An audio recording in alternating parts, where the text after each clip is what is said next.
우리가 지난 수십 시간에 걸쳐서 공부한 다니엘서 강의는 마치 소방호스로 물을 들이키는 것 같았다고 한다면 이 책의 결론 부분은 나이아가라 폭포 밑에서 폭포수를 들이키는 것 같다고도 말할 수 있겠습니다.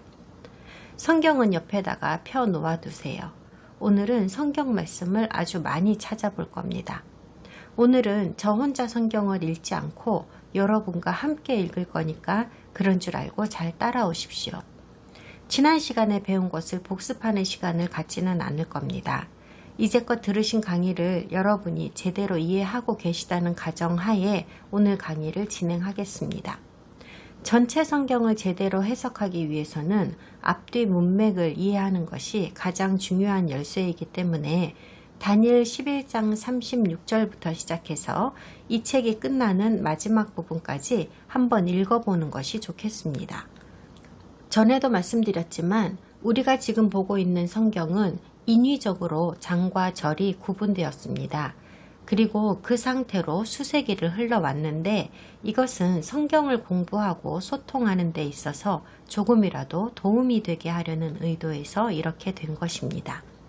하지만 한편으로는 성경을 이런 식으로 구분을 지음으로 해서 잘못 이해된 부분도 있었습니다. 한 장이 끝나고 다음 장으로 넘어가면 시대가 바뀐다거나 주제가 바뀐다거나 혹은 완전히 다른 장면이 연출되는 것이라고 생각하는 경우가 많은데요. 실제로는 대부분이 그렇지 않습니다. 오늘 강의에서는 그 점을 강조하려고 합니다. 그럼 다니엘 11장 36절부터 좀 읽어봅시다. 그 왕은 자기 마음대로 행하며 스스로 높여 모든 신보다 크다 하며 비상한 말로 신들의 신을 대적하며 형통하기를 분노하심이 그칠 때까지 하리니 이는 그 작정된 일을 반드시 이룰 것임이라. 그가 모든 것보다 스스로 크다 하고 그의 조상들의 신들과 여자들이 흠모하는 것을 돌아보지 아니하며 어떤 신도 돌아보지 아니하고 그 대신에 강한 신을 공경할 것이요 또 그의 조상들이 알지 못하던 신에게 금은 보석과 보물을 들여 공경할 것이며 그는 이방신을 힘입어 크게 견고한 산성들을 점령할 것이요 무릇 그를 안다 하는 자에게는 영광을 더하여 여러 백성을 다스리게도 하며 그에게서 뇌물을 받고 땅을 나눠주기도 하리라.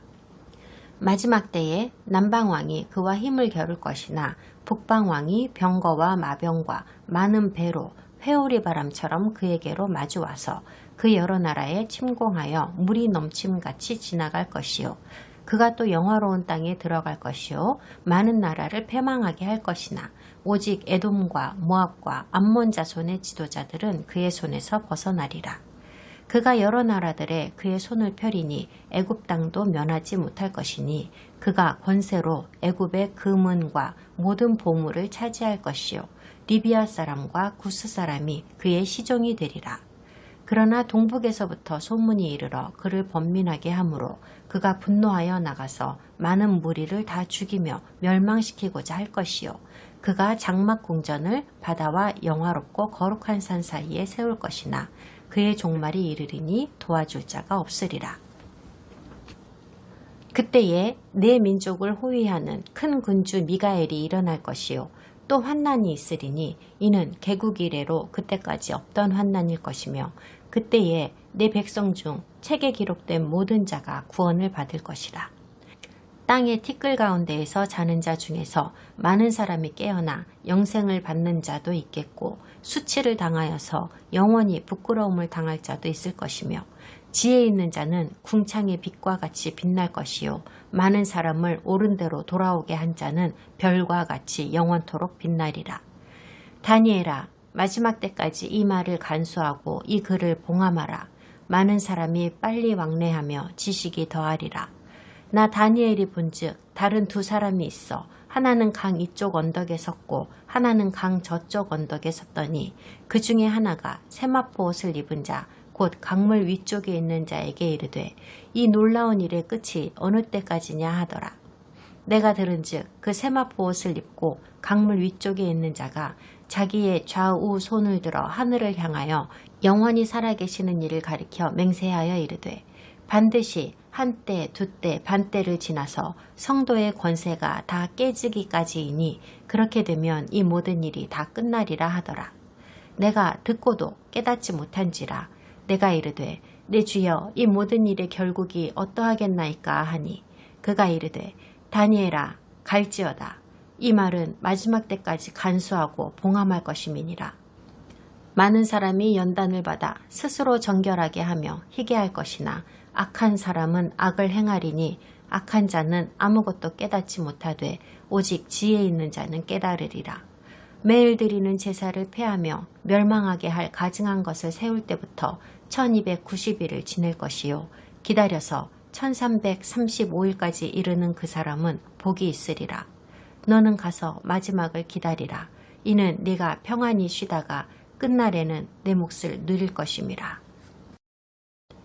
세 가지 종말론, 즉 전천년설, 무천년설, 후천년설을 지지하고 있는 성경 예언 선생들은 36절부터 39절의 말씀이 안티오쿠스 에피파네스에 관한 말씀이라는 것을 인정하지 않습니다. 이것을 미래의 적그리스도라고도 하지 않습니다. 하지만 그들은 40절부터의 말씀은 분명히 종말에 관한 것이고 이것은 에피파네스와는 관련이 없이 직접적으로 적그리스도에게 해당하는 말씀이라고 인정합니다. 그러니 예언 선생들이 취하고 있는 입장과 오늘날의 대부분의 신학교나 주석가들이 취하고 있는 입장이 같지는 않다는 말입니다. 이게 무슨 말인지 잠깐 설명드리겠습니다. 현대 대다수의 신학교에서는 다니엘 10장, 11장, 12장의 말씀은 모두 안티오쿠스 에피파네스에 관한 것이라고 믿고 있습니다. 그들은 다니엘서가 마치 앞날을 내다보는 척하며 쓰여진 책이라고 가르치고 있죠. 그러니까 신학교를 지배하고 있는 특정 성경 전문가들은 다니엘서는 기본적으로 심각한 사기에 불과하고 여기에 적힌 모든 예언들은 실제로 역사 속에서 다 이루어진 일들을 나중에 가서 되돌아보면서 마치 하나님으로부터 영감을 받아서 미리 본 예언인 양 적은 책이라고 주장합니다. 그리고 그들의 능력으로는 예언이 가리키는 것이 적그리스도라고는 상상도 할 수 없었습니다. 비록 적그리스도라는 존재가 있다고는 하여도 이것 역시 종교적 판타지에 지나지 않는 설정이라고 말합니다. 그러니까 그들은 결국 다니엘서는 가짜이며 그저 안티오쿠스 에피파네스라는 미친 인간을 되돌아보며 적은 소설쯤에 지나지 않는다는 결론을 내릴 수밖에 없었습니다. 그런데 그들의 주장 중에는 이보다도 더 흥미로운 사실이 있습니다. 36절부터의 내용은 모두 안티오쿠스 에피파네스에 관한 묘사이기는 하지만 여기에 기록되어 있는 대부분의 사건들은 그의 시대에 일어난 일들은 또 아니라고 그들은 말을 합니다. 그럴 수가 없다는 겁니다. 다니엘서의 작가는 거짓말쟁이인데다 역사적으로도 매우 무지한 사람이기 때문에 이야기를 온통 엉망진창 엉터리로 적었다는 것이죠. 전에 말씀드린 대로 이 성경학자들은 초자연적인 현상이나 신성한 일이나 기적이나 미래에 대한 예언 같은 것들은 아예 존재하지도 않는 것이므로 성경이나 주석에 적힌 이런 얘기들은 다 왜곡된 것들이라고 생각합니다. 따라서 역사에서 실제로 성취된 예언들에 대해서는 그것들이 얼마나 정확하게 들어맞았든지는 전혀 상관하지 않고 온갖 엉성한 핑계들을 갖다 붙이면서 무조건 부정만 하고 있습니다. 그리고 아직 성취되지 않은 미래의 예언들에 대해서는 사람들로 하여금 어떻게든 그 말씀을 불신하게 만들려고 하면서 예언대로 성취되리라는 희망을 갖지 않도록 할 방법도 열심히 궁리합니다. 예수와께서 요한 1서 4장을 통하여 우리에게 주신 경고의 말씀을 지난 시간에 보았는데요. 사랑하는 자들아, 영을 다 믿지 말고 오직 영들이 하나님께 속하였나 분별하라. 많은 거짓 선지자가 세상에 나왔습니다. 그리고 4절에서 이렇게 결론 지었죠. 자녀들아, 너희는 하나님께 속하였고 또 그들을 이기었나니 이는 너희 안에 계신 이가 세상에 있는 자보다 크심이라. 단도직입적으로 말씀드립니다. 다니엘서를 이렇게 왜곡된 시선으로 보고 있는 이 특정 현대 신학자들이 다른 성경이라고 제대로 보고 있을까요? 그런데 이들은 지구상에서 가장 저명하고 현명하고 존경받아온 학자와 목회자들입니다. 하지만 그들이야말로 성경에서 말씀하시는 거짓 선지자들입니다. 개 중에는 의도적으로 그렇게 되려고 해서 된 건 아닌 사람들도 물론 있을 테지만요. 그러므로 성도 여러분, 우리는 각자 도생하는 수밖에 없습니다. 우리 각자가 스스로 심오한 영적 통찰력을 가지고 현명하게 스스로의 믿음을 결정해야만 합니다. 만약 진짜로 그 신학자들의 말이 옳다고 한다면 다니엘서는 우리에게 주신 종말 예언을 기반으로 만들어진 허접한 만화책에 지나지 않는 꼴이 되고 말 거거든요. 그리스도께서는 다니엘서를 자주 인용하셨습니다. 마태복음, 마가복음, 그리고 누가복음에 기록되어 있습니다. 그리고 계시록은 그 시작점과 기초가 다니엘을 기반으로 하고 있기 때문에 계시록 역시 다니엘처럼 가짜 성경이 되어버리고 마는 겁니다. 그리고 예수와 자신께서도 다니엘서를 믿고 속아 넘어간 꼴이 되는 것이며 그분을 따르는 사람들을 의도적으로 기만하셨다는 이야기가 되므로 주님 역시도 그 사기에 가담하였다는 결론을 낼 수밖에 없을 겁니다. 이것이 바로 성경 학교들, 대다수의 신학교와 협회들에서 믿고 있는 바이며 그들이 우리 형제 자매들에게 의도적으로 가르치려고 하고 있는 내용입니다. 너무나도 많은 기독교 교육단체와 지도자들이 다음 세대에 목회를 맡을 우리 학생들에게 가르치고 있다는 것이 성경은 하나님의 말씀이 아니다라는 사실을 인정하게 하려는 의도라는 점은 참으로 아이러니한 일이 아닐 수 없습니다. 성경은 고대의 지혜로운 사람들이 펜을 들어 우리에게 전해준 모호한 역사를 기록한 결함 있는 서적이기는 하지만 그 안에는 제법 유용한 복음과 원리들이 포함되어 있어서 꽤 쓸만한 책이라고 그들은 가르칩니다. 그 결과로 우리 교회와 회당 내에서 성경의 중요성과 타당성과 경외심은 희석되어 버리고 말았습니다. 다니엘의 결론 부분에 도달하는 지점에서 저는 다니엘서는 한치의 오차도 없이 완전하고 정확하게 역사를 기록한 책이라는 점을 다시 한번 100% 확신과 자신감을 가지고 말씀을 드리는 바입니다. 그러므로 예언대로 반드시 다 이루어질 것이라고 믿으시면 됩니다. 그러니 다니엘서를 통하여 앞날을 내다보려고 하는 우리에게 있어 가장 중요한 것은 우리의 추정들은 부디 조심스럽고 겸허한 자세로 제시하여야 하며 그저 우리가 만족할 만한 명확한 답을 제시해야 한다는 이유 때문에 성경에 적혀있지도 않은 것들을 더하지도 말아야 한다는 것입니다. 그리고 너무나 안타까운 일이지만 다니엘 역시도 자기가 직접 들은 끔찍한 세상 종말에 대한 신성한 예언의 말씀을 온전히 이해하지 못해서 두려워 떨었고 알아 누웠고 우울해했었다는 것을 기억하여 주십시오. 그러나 우리에게 있어 참 다행스러운 것은 11장 35절까지의 말씀은 벌써 다 성취되었다는 점입니다. 이 사실은 성경과 성경이 아닌 다른 문서들에 다 기록이 되어 있습니다. 그러므로 궁금해할 필요가 없습니다. 그러나 아직 성취되지 않은 다니엘서의 나머지 부분들 때문에 우리 심장이 두근거리고 회의심이 드는 겁니다. 로버트 컬버 박사는 다니엘서와 마지막 날이라는 그의 저서에서 이렇게 말하였습니다.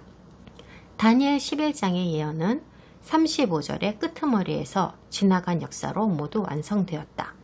만약 36절부터 45절이 마지막 왕인 셀루쿠스 대왕과 안티오쿠스 왕에 대한 진술이라고 한다면 저자는 시대적 오류를 성경에 적어놓는 과오를 범한 것이 되고 만다.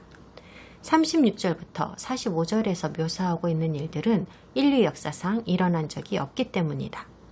마지막 구절까지의 내용이 안티오쿠스를 주인공으로 하고 있다고 설명하는 다양한 성경 주석들 때문에 온갖 혼란이 야기된 것을 보면 그것이 증명된다. 컬버 박사를 존경하는 만큼 저는 그가 말한 다니엘 11장 36절부터 45절이 예언에 해당하는 역사는 밝혀진 것이 없다는 의견이 지나치게 과소평가되어 왔다고 생각합니다. 사실 에피파네스가 자기 스스로를 신들과 견줄 만한 위치로 생각했다는 것은 기록물들에서도 꽤 많이 발견되고 있지만은 성경 예언에서 그렇게나 드라마틱하고 장황하게 기록한 것보다는 비교적 미미한 기록들 뿐이었습니다. 그리고 제 의견으로는 36절부터 39절에 적힌 사악한 왕에 대한 말씀은 분명히 첫 번째 말일과 두 번째 말일 두 시대에 다 적용되는 말씀이라고 생각합니다.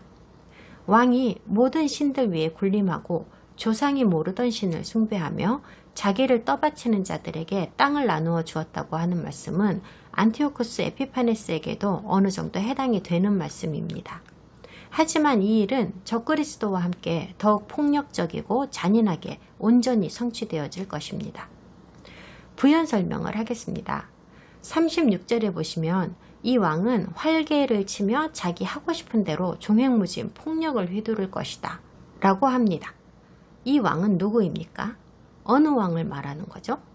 지금까지는 북쪽인지 남쪽인지 어느 왕에 대한 말인지를 명기했었습니다.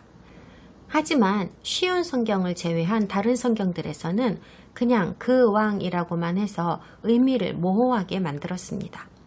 우리는 이름을 명기하지 않은 이 왕이 상식적으로 북쪽 왕일 거라고 생각해 왔습니다. 북쪽 왕이 거룩한 약속의 땅 이스라엘을 공격했다는 내용이 바로 그 앞에 있었기 때문입니다. 그러나 이 구절에 와서 갑자기 여러 가지 해석이 나올 만한 애매한 단어가 적힌 겁니다. 일부 학자들로 하여금은 이 왕은 북쪽 왕인 에피파네스이다 라고 말하게 하고, 다른 학자들로 하여금은 이것은 미래의 적그리스도를 말하는 것이다 라고 왈가왈부하게 만들 만한 단어가요. 하지만 이 구절을 우리가 설정한 두 개의 마지막 날 원리에 대입시켜서 동시에 적용시켜 보면 그러한 모호함은 순식간에 사라지고 미래의 적그리스도에 의해 에피파네스의 본질과 매우 흡사한 행위가 다시 한번 일어나게 되는 상황을 묘사하고 있는 말씀이란 결론에 쉽게 도달할 수 있습니다. 40절에 보면 마지막 때에 혹은 끝이 임하는 때에 라고 되어 있습니다. 남쪽 왕, 즉 이집트의 왕이 그를 향해 밀고 나오고 북쪽 왕은 홍수처럼 여러 나라를 휩쓸고 다닌다고 하죠. 눈치채셨는지 모르겠네요. 여기에 그라는 존재가 하나 등장합니다. 이 자는 분명 남쪽 왕도 아니고 북쪽 왕도 아닌 제3자입니다. 지금까지 우리가 본 모든 전쟁과 음모들은 모두 남쪽 왕과 북쪽 왕 두 당사자 간의 싸움이었습니다. 그런데 지금은 남쪽 왕과 북쪽 왕이 함께 그 혹은 그 왕이라고 표현된 다른 누군가를 공격하고 있는 겁니다. 이 공동 공격이 언제 발생한다고 합니까? 끝이 임하는 때, 마지막 때라고 합니다. 자, 끝이 임하는 때, 곧 마지막 때라고 하는 것은 무슨 말입니까? 우리가 아는 그 종말이 맞습니까? 이 대목 역시 상당히 모호한 부분으로서 여러 학자들에 의해서 여러 가지 서로 다른 결론을 도출하게 만들었습니다. 마지막 때라는 것은 두 개의 말일 모두를 지칭합니다. 각각의 말일의 종료 지점을 나타내는 것으로 이 세상 통치자들 때문에 하나님의 진노가 부어져서 환란을 겪게 되는 때이죠. 첫 번째 말일의 이방인 통치자는 에피파네스였고, 두 번째 말일의 세상 통치자는 적그리스도가 되는 것이고요. 그러나 이 말도 정확하게 들어맞는 것은 아닙니다. 각각의 말일은 모두 그리스도의 오심을 말하는 것인데, 에피파네스는 우리가 첫 번째 마지막 날이라고 정의한 예언의 정확한 타겟이자 목적이 되는 예수 그리스도의 초림보다도 170년이나 이전에 존재했었던 사람이기 때문입니다. 그리고 빨리 감기로 앞으로 넘어가서 살펴보면 12장 맨 끝절에서 너는 가서 마지막을 기다리라. 이는 네가 평안히 쉬다가 끝날에는 내 몫을 누릴 것임이라 라고 하십니다. 그러므로 끝이 임하는 마지막 때라고 하는 것은 각각 두 개의 마지막 때의 시대 중에서도 그 정점에 해당하는 때라고 할 수 있습니다. 즉 여기에서의 마지막 날이라는 것은 우리가 알고 있는 이 세상의 종말을 말하는 겁니다. 두 번째 말일은 결국 메시아의 재림 그리고 천년왕국으로의 진입이라는 궁극적인 종말로 우리를 인도하게 되는 그 시점이 되는 것입니다. 더 이상 안티오쿠스 에피파네스에 대한 얘기가 아니라 미래에 있을 적그리스도에 대한 얘기라는 것이 40절만으로도 충분히 증명이 됩니다. 남쪽 왕과 북쪽 왕이 함께 대항하여 싸운다고 하는 대상이 북쪽 왕일 수가 없지 않겠습니까? 북쪽 왕인 안티오쿠스가 자기 자신을 상대로 싸울 수는 없으니까요. 그러므로 마지막 때가 오면이라고 쓰인 부분은 안티오쿠스 에피파네스의 시대보다도 한참 후의 어느 때를 말하는 것이고, 이는 우리에게 있어서도 미래의 일이 되는 겁니다.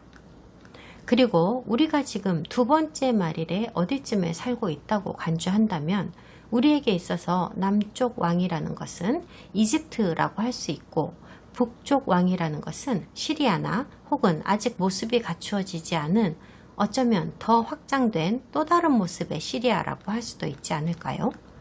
지금까지 있어온 세계 통치자들의 구조를 뒤흔들 만한 다른 지리적 대격변이 있으리라는 확실한 근거라도 생기지 않는다면 이 설명 외에 다른 가능성은 없어 보입니다.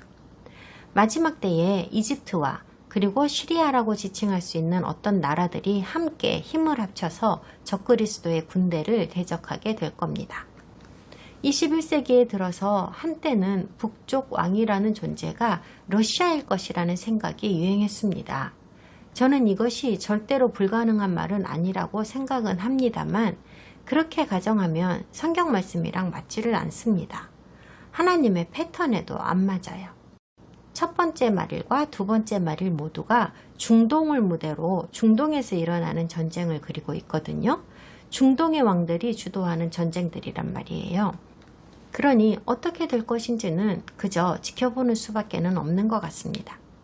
그리고 40절에서 계속해서 이 왕, 남쪽 왕도 북쪽 왕도 아닌 왕, 곧 적그리스도로 보이는 이자가 여러 나라에 침공하여 물이 넘침같이 지나간다고 하죠. 그런데 무슨 이유에서인지 에돔, 모압, 암몬은 공격하지 않는다고 혹은 공격을 피한다고 합니다. 이 세 개의 고대 국가들은 오늘날의 현대 요르단 왕국을 형성하고 있습니다. 그러니까 오늘날의 명칭으로 말해보면 이 예언에 의하면 요르단은 적그리스도의 공격에서 벗어날 수 있다는 말이 되는 겁니다. 이건 말이 됩니다. 신약 성경에 보면 이스라엘을 향한 적그리스도의 분노가 절정에 달하게 되는 미래의 어느 특정 시점에 유대인들이 사막으로 도망하여 특별히 최적화된 곳에 숨을 것이라는 말씀이 있거든요. 많은 학자들이 이 지역을 요르단에 있는 페트라 사막일 거라고 추정합니다. 그리고 이 구절은 또한 적그리스도가 이집트를 이기고 그 주변에 이디오피아와 리비아까지도 그의 손아귀에 넣는다는 것을 확실히 말해주고 있습니다. 이집트는 우리가 아는 그 이집트입니다. 이디오피아도 우리가 아는 그곳이죠. 기독교인들과 유대인 인구가 많이 살고 있는 현대 북아프리카에 위치한 국가입니다. 이디오피아는 단지파 사람들 대부분이 정착한 지역입니다. 그리고 최근에는 이 사람들 중 수천의 사람들이 이스라엘에 재정착하였습니다. 사람들은 이들을 이디오피아의 흑인 유대인이라고 알고 있습니다. 그런데 사실 이들은 유대인이 아닙니다. 유다 지파가 아니라는 말입니다. 이들은 단지파입니다. 잃어버린 10지파 중 하나입니다. 적그리스도에 의해 정복당하는 또 다른 한 나라는 현대의 리비아입니다. 그런데 44절에 보면 어떤 나쁜 소식을 접한 이 왕이 이미 정복한 북아프리카로부터 후퇴를 합니다. 이렇게 후퇴를 하게 된 왕은 무척 성이 나서 다른 여러 나라들에게 그 분노를 쏟아붓습니다. 이 말은 자신을 반대했거나 자신에게 협조하지 않은 많은 사람들을 대량 학살한다는 것을 의미합니다. 이것으로 현대판 에피파네스의 모습을 적그리스도에게서도 분명히 찾을 수 있게 됩니다.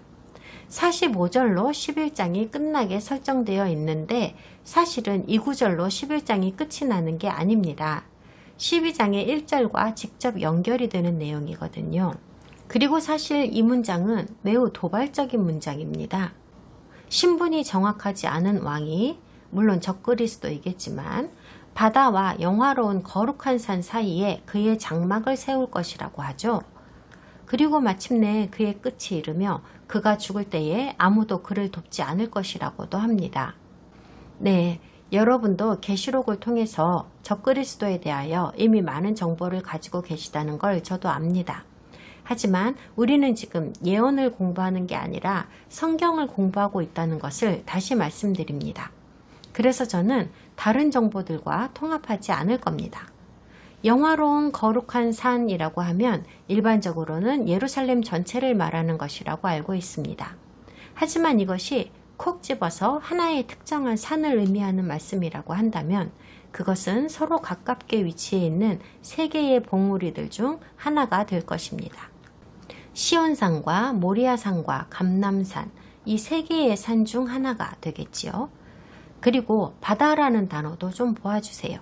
보통은 이 바다는 지중해를 의미하는 것이라고 알고 있습니다. 그 견해도 수용 가능하지만 바다들이라고 복수형으로 쓰여졌다고 하면 어떻게 되는 겁니까? 히브리어로 바다는 얌입니다. 그런데 여기에는 사실 얌의 복수형인 야밈이 쓰였습니다. 그럼 바다들 사이에 장막을 세운다고 하는 말은 무엇이겠습니까? 2개 이상의 바다가 될 수도 있다는 말이겠지요. 제 의견에 동의하는 학자는 소수이지만 저는 이것이 갈릴리 바다나 사해 바다나 어쩌면 둘 다를 말하는 것 같습니다. 하지만 성경시대에는 갈릴리 바다는 바다가 아니었습니다. 호수였습니다. 실제로도 그렇고요. 바다라고 하는 것은 일반적으로 소금물로 이루어져 있는 것을 말하고 호수라고 하는 것은 담수로 이루어져 있는 것을 의미하지요. 그렇기 때문에 갈릴리 바다는 바다라고 할 수 없지요. 갈릴리 바다는 태고 쪽부터 키네렛이라는 이름으로 더 잘 알려져 있습니다. 그러므로 저는 여기에서 말하는 바다들이라고 하는 것은 사해와 지중해라고 생각합니다. 그렇다면 지중해의 서쪽과 사해의 동쪽에 위치하고 있어야 할 거룩한 땅이라고 하는 것은 어디입니까? 바로 거룩한 산이 위치한 예루살렘 언덕이 되죠. 그래서 적그리스도가 거룩한 예루살렘의 성산 어딘가에 자기 거처를 두게 되는 것이라고 저는 생각합니다. 그럼 다니엘서에서 전에 배운 것들을 새로운 정보에다가 대입시켜 보도록 하겠습니다. 다니엘 8장의 작은 뿔 예언으로 다시 돌아가 볼까 합니다. 전에 배운 정보들을 다시 한번 살펴보면서 조각들을 맞추어 보는 것은 여러분에게 꼭 필요한 작업이라고 사료됩니다. 8장을 읽기 전에 먼저 다니엘서에는 작은 뿔에 대한 예언이 2개가 있다는 것을 상기시켜 드릴게요. 대부분의 현대 신학자들은 이 두 이야기에 등장하는 작은 뿔들은 원래 같은 것인데 2개의 이야기로 전개했다고 말합니다. 그런데 다니엘의 저자가 멍청해서 2개의 작은 뿔이 좀 달라 보이게 쓴 것이라고 생각해 왔던 건데 이건 순전히 걔네들이 무식했던 까닭이었습니다. 그렇다면 작은 뿔 이야기가 왜 서로 달라 보이게 적혀 있는 것인지 자세히 한번 살펴보도록 하겠습니다. 그럼 설명드리겠습니다. 다니엘 8장의 작은 뿔 이야기는 첫 번째 말일에 해당되는 말씀이고 다니엘 7장의 작은 뿔 이야기는 두 번째 말일에 해당되는 말씀입니다. 다니엘 8장 5절부터 24절까지 읽어봅시다. 내가 생각할 때에 한 순념소가 서쪽에서부터 와서 온 지면에 두루 다니되 땅에 닿지 아니하며 그 염소의 두 눈 사이에는 현저한 뿔이 있더라. 그것이 두 뿔 가진 순양 곧 내가 본 바 강가에 섰던 양에게로 나아가되 분노한 힘으로 그것에게로 달려가더니 내가 본즉 그것이 순양에게로 가까이 나아가서는 더욱 성내어 그 순양을 쳐서 그 두 뿔을 꺾으나 순양에게는 그것을 대적할 힘이 없으므로 그것이 순양을 땅에 엎드러뜨리고 짓밟았으나 순양을 그 손에서 벗어나게 할 자가 없었더라. 순념소가 스스로 심히 강대하여 가더니 강성할 때에 그 큰 뿔이 꺾이고 그 대신에 현저한 뿔 넷이 하늘 사방을 향하여 났더라. 그 중 한 뿔에서 또 작은 뿔 하나가 나서 남쪽과 동쪽과 또 영화로운 땅을 향하여 심히 커지더니 그것이 하늘 군대에 미칠 만큼 커져서 그 군대와 별들 중에 몇을 땅에 떨어뜨리고 그것들을 짓밟고 또 스스로 높아져서 군대의 주제를 대적하며 그에게 매일 드리는 제사를 없애버렸고 그의 성소를 헐었으며 그의 악으로 말미암아 백성이 매일 드리는 제사가 넘긴 바 되었고 그것이 또 진리를 땅에 던지며 자의로 행하여 형통하였더라. 내가 들은즉 한 거룩한 이가 말하더니 다른 거룩한 이가 그 말하는 이에게 묻되 환상에 나타난 바 매일 드리는 제사와 망하게 하는 죄악에 대한 일과 성소와 백성이 내준 바 되며 짓밟힐 일이 어느 때까지 이를꼬 하매 그가 내게 이르되 2300 주야까지니 그때에 성소가 정결하게 되리라 하였느니라. 나 다니엘이 이 환상을 보고 그 뜻을 알고자 할 때에 사람 모양 같은 것이 내 앞에 섰고 내가 들은즉 을레강 두 언덕 사이에서 사람의 목소리가 있어 외쳐 이르되 가브리엘아 이 환상을 이 사람에게 깨닫게 하라 하더니 그가 내가 선 곳으로 나왔는데 그가 나올 때에 내가 두려워서 얼굴을 땅에 대고 엎드리매 그가 내게 이르되 인자야 깨달아 알라 이 환상은 정한 때 끝에 관한 것이니라. 그가 내게 말할 때에 내가 얼굴을 땅에 대고 엎드리어 깊이 잠들매 그가 나를 어루만져서 일으켜 세우며 이르되 진노하시는 때가 마친 후에 될 일을 내가 내게 알게 하리니 이 환상은 정한 때 끝에 관한 것임이라. 네가 본 바 돛볼 가진 순양은 곧 메대와 바사 왕들이요 털이 많은 순념소는 곧 헬라 왕이요 그의 두 눈 사이에 있는 큰 뿔은 곧 그 첫째 왕이요 이 뿔이 꺾이고 그 대신에 네 뿔이 났은즉 그 나라 가운데에서 네 나라가 일어나되 그의 권세만 못하리라. 이 네 나라 마지막 때에 반역자들이 가득할 즈음에 한 왕이 일어나리니 그 얼굴은 뻔뻔하며 속임수에 능하며 그 권세가 강할 것이나 자기의 힘으로 말미암은 것이 아니며 그가 장차 놀랍고 파괴 행위를 하고 자의로 행하여 형통하며 강한 자들과 거룩한 백성을 멸하리라. 큰 뿔을 가진 순념소를 상징으로 사용하였고 이 뿔이 부러지고 거기에서 네 뿔이 났다고 하면서 그 중에서 작은 뿔이 하나 올라왔다고 하죠. 이 뿔이 무엇인지에 대해서는 다니엘이 다 설명해 주었습니다. 이 작은 뿔은 그리스 야반 제국에서 올라오는 왕입니다. 그런데 현대 예언 선생들은 적그리스도가 어느 나라에서 나온다고 말하고 있습니까? 로마입니다. 물론 이 의견에 반드시 동의할 필요는 없습니다. 그리고 메데 바사 제국이 그리스의 왕에게 정복당하고 이 왕도 죽고 제국은 네 나라로 나뉘어지는데 네 나라 중에서 한 왕이 가장 강하면서 모략이 뛰어나서 권세를 잡기는 합니다만 처음 왕인 알렉산더 대왕보다는 못합니다. 그리고 역사는 예언의 말씀대로 정확하게 맞아떨어졌고 역사 기록은 네 나라 중에서 일어나서 그렇게도 악랄한 짓을 하는 이 작은 뿔의 정체에 대하여 국적과 이름조차도 아주 정확하게 기록하고 있었습니다. 이 자는 적그리스도가 아니라 바로 안티오쿠스 에피파네스였습니다. 그러므로 다니엘 8장의 예언에서 말하고 있는 작은 뿔은 첫 번째 마릴의 시대에 해당하는 자가 맞습니다. 우리에게는 지나간 역사 속의 일입니다. 그럼 이제 다니엘 7장을 봅시다. 시간이 좀 걸릴 겁니다. 7장을 다 읽을 거니까요. 바벨론 벨사살 왕 원년에 다니엘이 그의 침상에서 꿈을 꾸며 머릿속으로 환상을 받고 그 꿈을 기록하며 그 일의 대략을 진술하니라. 다니엘이 진술하여 이르되 내가 밤에 환상을 보았는데 하늘에 네 바람이 큰 바다로 몰려 불더니 큰 짐승 넷이 바다에서 나왔는데 그 모양이 각각 다르더라. 첫째는 사자와 같은데 독수리의 날개가 있더니 내가 보는 중에 그 날개가 뽑혔고 또 땅에서 들려서 사람처럼 두 발로 서게 함을 받았으며 또 사람의 마음을 받았더라. 또 보니 다른 짐승 곧 둘째는 곰과 같은데 그것이 몸 한쪽을 들었고 그 입의 이사이에는 새 갈빗대가 물렸는데 그것에게 말하는 자들이 있어 이르기를 일어나서 많은 고기를 먹으라 하였더라. 그 후에 내가 또 본즉 다른 짐승 곧 표범과 같은 것이 있는데 그 등에는 새의 날개 넷이 있고 그 짐승에게 또 머리 넷이 있으며 권세를 받았더라. 내가 밤 환상 가운데에 그 다음에 본 넷째 짐승은 무섭고 놀라우며 또 매우 강하며 또 쇠로 된 큰 이가 있어서 먹고 부서뜨리며 그 나머지를 발로 밟았으며 이 짐승은 전에 모든 짐승과 다르고 또 10뿔이 있더라.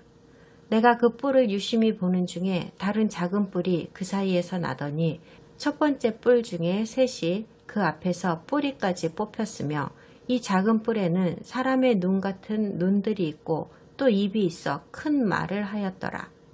내가 보니 왕좌가 놓이고 옛적부터 항상 계신 이가 좌정하셨는데 그의 옷은 희기가 눈 같고 그의 머리털은 깨끗한 양의 털 같고 그의 보좌는 불꽃이요 그의 바퀴는 타오르는 불이며 불이 강처럼 흘러 그의 앞에서 나오며 그를 섬기는 자는 천천히요 그 앞에서 모여 선 자는 만만이며 심판을 베푸는데 책들이 펴놓였더라.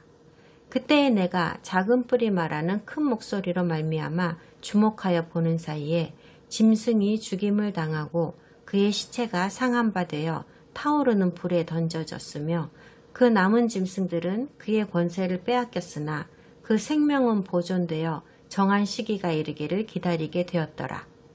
내가 또 밤 환상 중에 보니 인자 같은 이가 하늘 구름을 타고 와서 옛적부터 항상 계신 이에게 나아가 그 앞으로 인도되매 그에게 권세와 영광과 나라를 주고 모든 백성과 나라들과 다른 언어를 말하는 모든 자들이 그를 섬기게 하였으니 그의 권세는 소멸되지 아니하는 영원한 권세요 그의 나라는 멸망하지 아니할 것이니라.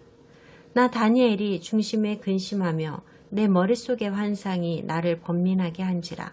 내가 그 곁에 모여 선 자 중 하나에게 나아가서 이 모든 일의 진상을 물으매 그가 내게 말하여 그 일의 해석을 알려주며 이르되 그 내 큰 짐승은 세상에 일어날 내 왕이라. 지극히 높으신 이의 성도들이 나라를 얻으리니 그 누림이 영원하고 영원하고 영원하리라.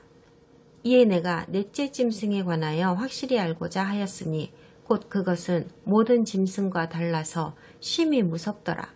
그 이는 쇠요 그 발톱은 노시니 먹고 부서뜨리고 나머지는 발로 밟았으며 또 그것의 머리에는 10뿔이 있고 그 외에 또 다른 뿔이 나오매 3뿔이 그 앞에서 빠졌으며 그 뿔에는 눈도 있고 큰 말을 하는 입도 있고 그 모양이 그의 동류보다 커 보이더라.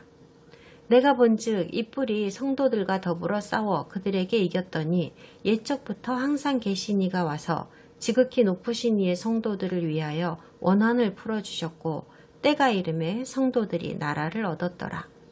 모신 자가 이처럼 이르되 넷째 짐승은 곧 땅의 넷째 나라인데 이는 다른 나라들과는 달라서 온 천하를 삼키고 밟아 부서뜨릴 것이며 그 10뿔은 그 나라에서 일어날 10왕이요 그 후에 또 하나가 일어나리니 그는 먼저 있던 자들과 다르고 또 새 왕을 복종시킬 것이며 그가 장차 지극히 높으신 이를 말로 대적하며 또 지극히 높으신 이의 성도를 괴롭게 할 것이며 그가 또 때와 법을 고치고자 할 것이며 성도들은 그의 손에 붙임바되어 한 때와 두 때와 반 때를 지내리라. 그러나 심판이 시작되면 그는 권세를 빼앗기고 완전히 멸망할 것이요 나라와 권세와 온 천하 나라들의 위세가 지극히 높으신 이의 거룩한 백성에게 붙임바되리니 그의 나라는 영원한 나라이라. 모든 권세 있는 자들이 다 그를 섬기며 복종하리라. 그 말이 이에 그친지라. 나 다니엘은 중심에 번민하였으며 내 얼굴빛이 변하였으나 내가 이 일을 마음에 간직하였느니라. 이 시나리오에서의 작은 뿔은 네 번째 짐승으로부터 올라온다고 합니다. 네 번째 짐승은 네 번째 이방인 제국을 예표하죠. 하지만 아까 본 8장에서의 작은 뿔은 세 번째 이방인 제국인 그리스에서부터 올라왔습니다. 따라서 결국 이 두 개의 작은 뿔은 서로 다른 시대의 것이라는 사실이 확실하게 증명됩니다. 분명히 그렇게 적혀 있잖아요. 그리고 다니엘 7장의 작은 뿔은 옛적부터 계신 이와 그분의 좌석에 나란히 계시는 인자의 앞에 있습니다. 이 두 분께서 함께 통치하고 심판하시는 자리에 이 작은 뿔이 있다는 말입니다. 이 일 후에 인자께서 구름을 타고 오시게 되는데 그분은 하늘에서부터 이 땅의 모든 통치권을 받으신 상태이며 이제 세상 모든 민족들과 나라들이 그분에게 엎드려 절하게 됩니다.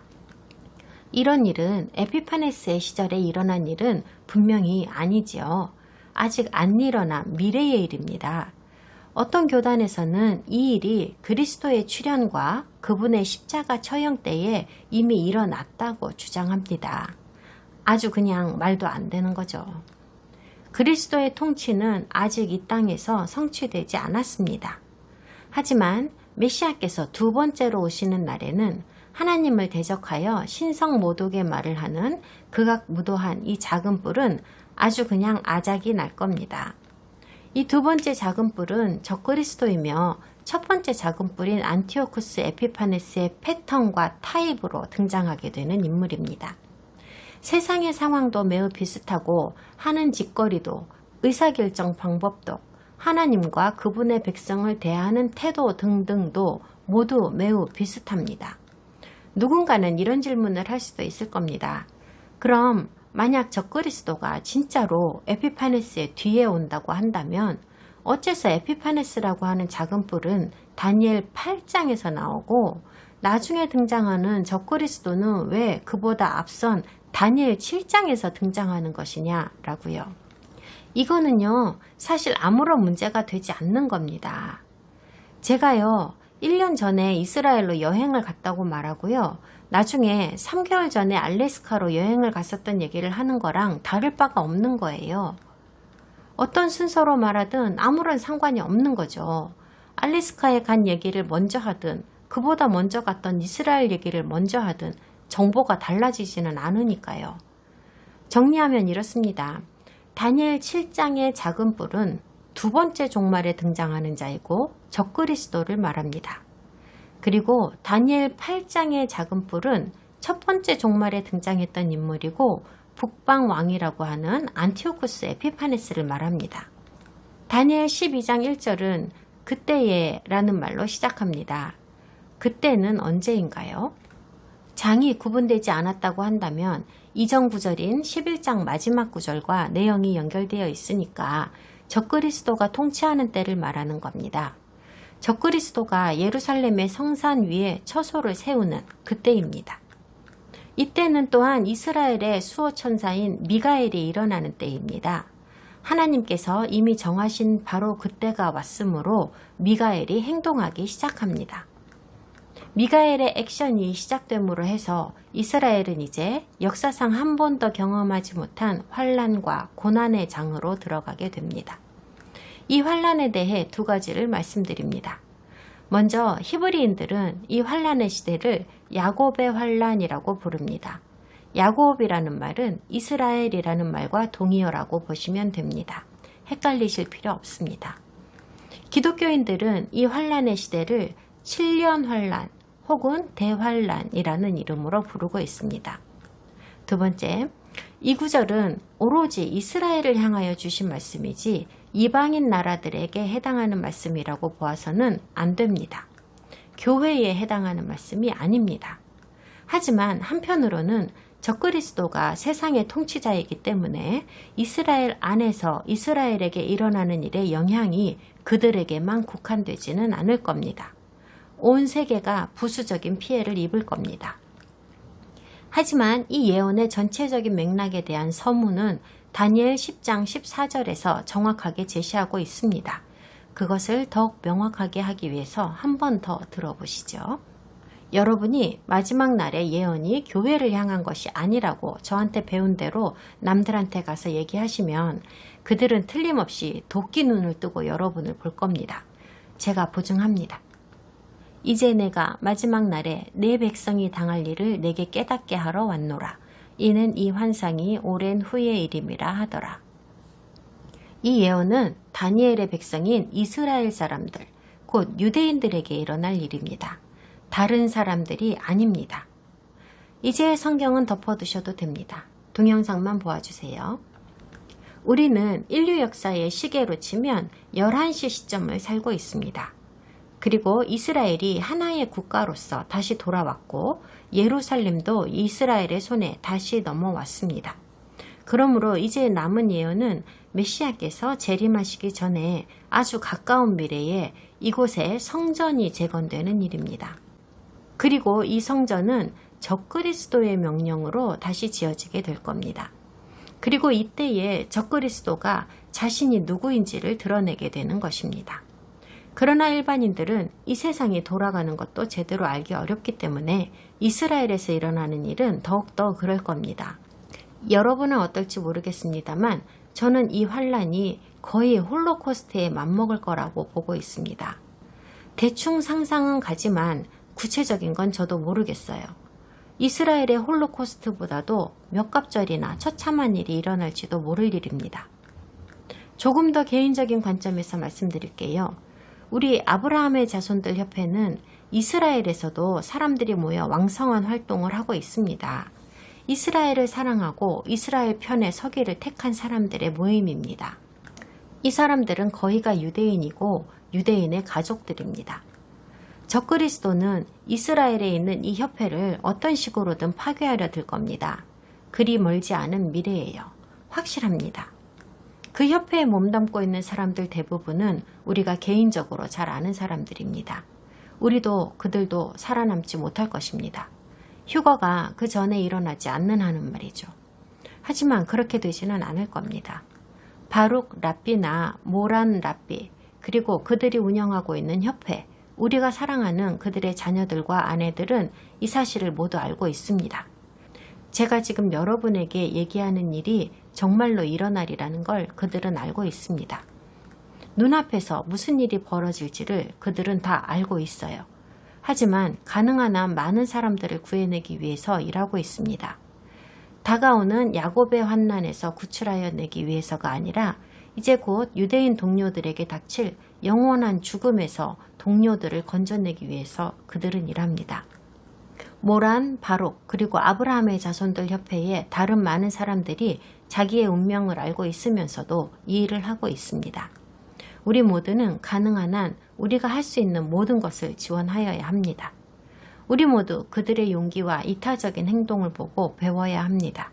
그래야 우리 소중한 사람들이 모든 사람에게 일어나는 육체의 죽음에서가 아니라 하나님의 손에 의한 영원한 죽음에서부터 구출될 수 있습니다. 다음 시간에 다니엘서를 마저 공부하겠습니다.